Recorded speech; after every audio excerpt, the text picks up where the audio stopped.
जिसकी आहट से बदबख्त फिजाओं में रोशनी की किरण जाग उठती है, वो आ रहा है। जिसके आगे सांप्रदायिकता के बड़े बड़े चट्टान भी पानी बन जाते हैं, वो आ रहा है। जिसके व्यक्तित्व ने हिंदुस्तान की वैचारिक लड़ाई को परिवर्तन का लक्ष्य सौंपा है, वो आ रहा है। वो आ रहा है जिसके लिए 4000 किलोमीटर पैदल चलना आम बात है। जिसकी उपस्थिति ने इन नफरती लोगों को, इन अराजक हवाओं को, इन सियासी सूरमाओं को वक्त रहते संभल जाने की चुनौती दी है।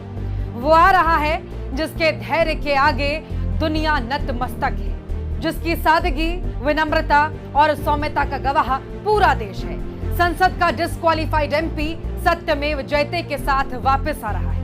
वो शख्स जिसको मानहानि जैसे मुकदमे में अधिकतम सजा सुना दी गई, 24 घंटे के भीतर सदस्यता रद्द कर दी गई, 4 दिन में बंगला खाली करवा लिया गया। वो दिन याद है जब राहुल ने 12 तुगलक लेन की चाबी वापस सौंप दी थी। उस दिन पूरा देश दुखी हुआ था। पूरे देश ने राहुल के लिए अपने घर के दरवाजे खोल दिए थे। राहुल जब संसद में नहीं थे, देश उनकी गैर मौजूदगी का एहसास करता रहा।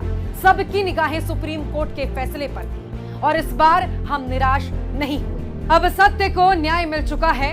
हरियाणा के खेतों से मणिपुर के रिलीफ कैंप तक, दिल्ली के करोल बाग के मैकेनिक से लेकर कैम्ब्रिज और हार्वर्ड तक, दिल्ली विश्वविद्यालय के छात्रों से लेकर आजादपुर की मंडी तक, राहुल ने कभी एहसास नहीं होने दिया कि वो डिस्क्वालिफाइड एमपी है। हर नई सुबह अपनी जिम्मेदारी निभाते रहे, अपना काम करते रहे, जनता के बीच जाते रहे। तभी देश की उम्मीदों ने जिस सब्र और संयम के साथ जिस शख्स का इंतजार किया था, अब वो दोबारा उसी तेवर में दहाड़ने के लिए आ रहा है। अब फिर से सवाल पूछे जाएंगे, अब फिर से जनता का प्रतिनिधित्व सुनिश्चित होगा।